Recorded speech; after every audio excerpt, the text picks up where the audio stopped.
ছাত্র জনতার বিপ্লবের মুখে শেখ হাসিনার পদত্যাগ ও দেশত্যাগের পর গঠিত হয় অন্তর্বর্তীকালীন সরকার। নোবেল বিজয়ী ডক্টর মোহাম্মদ ইউনূসের নেতৃত্বাধীন এই সরকারের কাছে এখন একটাই প্রশ্ন, আগামী নির্বাচন কবে হবে? যদিও রাজনৈতিক দলগুলো এখনই সরকারের কাছে নির্বাচন নিয়ে কোনো দাবি রাখছে না, তবে গণতান্ত্রিক ব্যবস্থা পুনঃপ্রতিষ্ঠার অংশ হিসেবে এই প্রশ্ন উঠেছে বিভিন্ন মহল থেকে।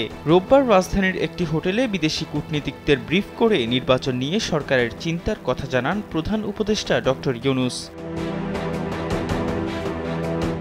অন্তর্বর্তীকালীন সরকারের প্রধান উপদেষ্টা ডক্টর ইউনূস জানান, অবাধ, সুষ্ঠু ও অংশগ্রহণমূলক নির্বাচনের আগে সরকারি প্রতিষ্ঠানগুলোর সংস্কার ও পুনর্গঠন করতে চায় সরকার। স্যান্ডেলিনা সো, রূপচর্চায় আভিজাত্য।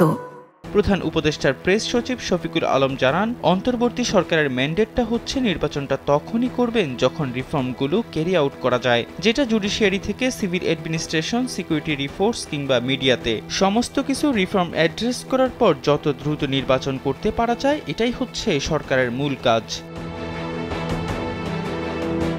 কূটনীতিকদের কাছে করা ব্রিফিংয়ে ডক্টর ইউনূস সাবেক প্রধানমন্ত্রী শেখ হাসিনার সমালোচনা করে বলেন, ক্ষমতায় টিকে থাকতে শেখ হাসিনা সরকারি সব প্রতিষ্ঠানকে ধ্বংস করেছে, দেশের বিচার ব্যবস্থাকে ভেঙে দিয়েছে, দেশের মানুষের ভোট দেওয়ার অধিকার ক্ষুণ্ণ করেছে, নতুন প্রজন্ম তাদের ভোটের অধিকার থেকে বঞ্চিত হয়েছে, রাজনৈতিক ছত্রছায়ায় ব্যাংক ডাকাতি করা হয়েছে।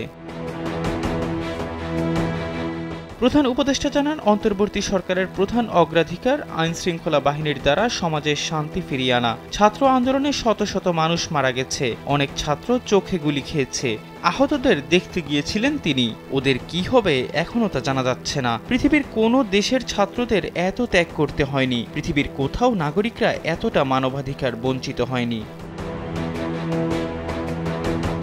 প্রধান উপদেষ্টার প্রেস সচিব জানান, ব্রিফিংয়ে ভারত, যুক্তরাষ্ট্রসহ জাতিসংঘ এবং বিভিন্ন সংস্থার 50-এর বেশি কূটনীতিক উপস্থিত ছিলেন। কূটনীতিকদের কাছে ডক্টর ইউনূস জানান, শিক্ষার্থীরা যে বাংলাদেশ চায় সেটা করার চেষ্টা করবেন তারা। এমন একটা বাংলাদেশ যেখানে গণতান্ত্রিক ব্যবস্থা থাকবে, বাক স্বাধীনতা থাকবে, মানবাধিকার থাকবে, একই সঙ্গে সংখ্যালঘুদের নিরাপত্তা দেওয়ার কথাও তুলে ধরেন তিনি।